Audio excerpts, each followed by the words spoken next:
So your favourite shoes are toast, the couch looks like it's lost a fight, and you're living in constant fear of what your dog is going to chew on next. Sound familiar? Yep. So you've tried the firm no, you've bought a mountain of toys, but the trail of destruction just keeps on going. If your wit's end and your dog's chewing, trust me, you're not alone. This is absolutely not a hopeless situation. So the good news, there's a simple switch that you can make, and it's all in the approach that you take that changes everything. No, this isn't about some magic toy or some secret command. It's about shifting how you see the problem and how to get to the real root of it. So I'm going to show you a strategy today that will help you handle this behaviour for good, and hopefully turn your home into change your home from a disaster zone back into a nice peaceful place for everyone. So forget the frustration and let's get into it. So first of all is the why.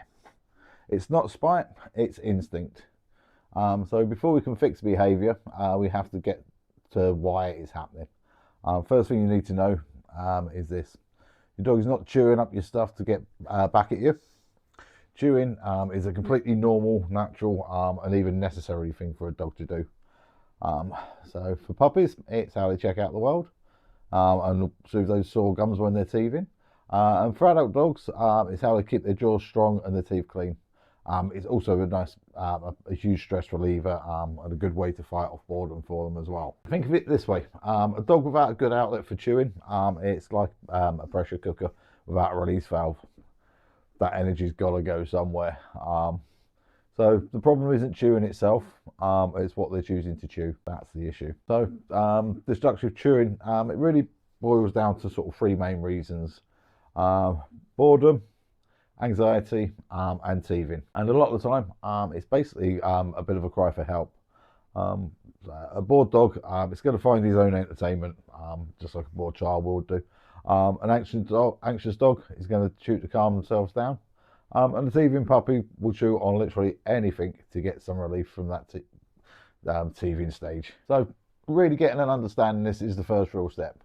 So we have to stop seeing our dogs as being bad and start seeing them as just being dogs and trying to meet a natural need that they've got. Once you make the sort of mental shift away from bad to it's just natural, you can sort of stop reacting with that anger and start looking for a real solution that actually works. So on to the solution. Simple switch, part one. Manage, don't punish. So what's the big game-changing switch? It's about moving away from punishment and leaning into a proactive management and a positive redirection. So let's start with what doesn't work. Punishment. We've all been there. You walk in, see that pillow exploded everywhere. You point at your dog and you yell sort of like, no, bad dog. But here's the honest truth. That does absolutely nothing. Your dog lives completely in the present. They can't connect you being mad now with something that they did like 2 hours ago. All they learn is that you coming home is scary and an unpredictable event, which can actually make them more anxious and lead to, you guessed it, more chewing. So let's just throw that method out there. So let's just get rid of that method. It just doesn't work, punishment. So the first half of our new plan is management. It's a simple idea, but it is your most powerful tool. Management just means you can control the environment to stop the dog from chewing. What you're actually doing here is you're setting your dog up to win, not to fail. So what does that actually look like? It means basically dog proofing your house like you would do if you had a toddler in the house. So shoes go in the closet, remote goes up on a high shelf, kids' toys get put away all the time. And basically, if you don't want it in your dog's mouth, don't leave it where they can get it. You can use baby gates or closed doors, just like to block off rooms when you can't keep an eye on them. And maybe most importantly, this means using a crate or a playpen. This isn't a doggy jowl like some people think it is. When you introduce a crate in the right way, with sort of lots of praise and treats and lots of positive reinforcement, it actually becomes your dog's safe personal space. It's a spot where they can go and relax, and it's also where they can be safe and your furniture's safe from them chewing on those times when you can't watch them. So management isn't about punishment, it's about creating a safe space where they can't get into trouble. So on to part two of the simple switch. Redirect, don't react. Okay, so management is a great way of preventing the chewing. but it doesn't actually teach your dog what they should be chewing on. That's where the second half of the switch comes in, the positive redirection. So when you catch your dog in the act of chewing, say they're starting to chew on a chair leg, your first instinct might be to rush over there and yell, but no, don't do that. Instead, what we're going to do, we're going to redirect, and we're going to do it calmly and without making a big deal of it. So take the chair leg out of the mouth, and you immediately swap it with something that they are allowed to chew on, like their favourite chew toy or a long-lasting chew that they like. But here's the clincher. The second their mouth touches that toy or that long-lasting chew that you're going to give them, throw a little party for them. Use a really happy, excited voice and be like, yes, oh, good boy, yeah, what a good chew. You're teaching them a really simple lesson. When I chew the chair, the fun stops and things get taken away from me. But when I chew on this toy or this chew, I get praise and attention. And if you do this consistently and over time, your dog will really start to make that right choice all on their own. They'll begin to learn the difference between their stuff and your stuff. For this to work, you have to be ready. You need to have a bunch of interesting dog appropriate chew toys on hand. Don't just rely on one old rubber bone. What you want to be doing is you want to actually sort of rotate the toys around so you keep the feeling new and fresh and exciting to your dog. And have a good supply of yes options is the key to making this work. So now that we've got the manage and redirect protocol in place, it's time to sort of look at tailored fixes for why your dog is chewing. So first up, we've got the board chewer. This is a dog who sort of gets into trouble when they're left alone for too long or they don't get sort of enough exercise. A bored dog is literally a recipe for a destructive dog.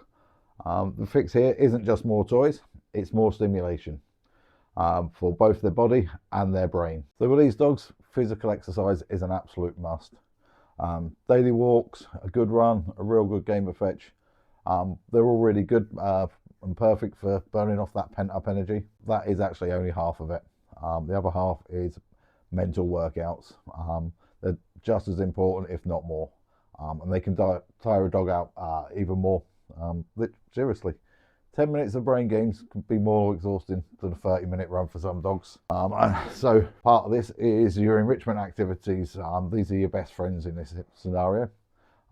Instead of just sort of plopping their food into a bowl, use puzzle toys, snuffle mats, that type of thing. Things that will make them work for it. And what happens is these toys really tap into that natural instincts and keep their brain fired up. Another thing to do is short, fun training sessions are always also amazing for mental exercise. And remember, a dog that's tired, both physically and mentally, is a happy, non-destructive dog. So, what about the anxious chewers? So, this is kind of chewing is often more intense and might come with other signs of stress like pacing, whining, or having accidents when you're gone. Chewing is how they sort of try to comfort themselves. And for these dogs, a manage and redirect plan is absolutely essential. So management especially, sort of like your crate training, it's a huge help here. Your goal is really to make the crate feel like the safest, best place in the world. So feed your dog in there, give them some special high value toys to play with in there, and they only get those when they're in the crate. And never ever use it for punishment. If you do use it for punishment, all you're going to end up doing is you're going to turn this cage from a nice cozy den that helps to reduce anxiety to somewhere they don't want to go. Then never use it for punishment. For these anxious chewing dogs, you can also look into sort of calming aids, things like anxiety wraps, which apply sort of gentle, constant pressure, can have a calming effect for some dogs. Playing some chill music or using a white noise machine can also really help soothe nervous dogs. If the anxiety is severe, it's always a good idea to talk to either a professional dog behaviourist or your vet for some more sort of targeted help on that. And then finally, the last one that we're talking about is the teething puppy. So if you've got a puppy between 3 and 8 months, you can bet your bottom dollar that chewing is mainly about teething. The gums are sore, and the chewing is sort of how they get relief. So the key here is giving them stuff that's safe to chew, feels good to chew. And one of the things that's really good in this is frozen toys. They're an absolute lifesaver. So sort of try a frozen rubber toy or a wet washcloth if you want to, that you've popped in the freezer. Or you can just even use a few ice cubes. But what happens is this cold provides like some amazing relief for their sore gums. And also make sure you have plenty of puppy specific chew toys, like softer rubber or sometimes maybe even nylobones, maybe like that are made for their developing teeth.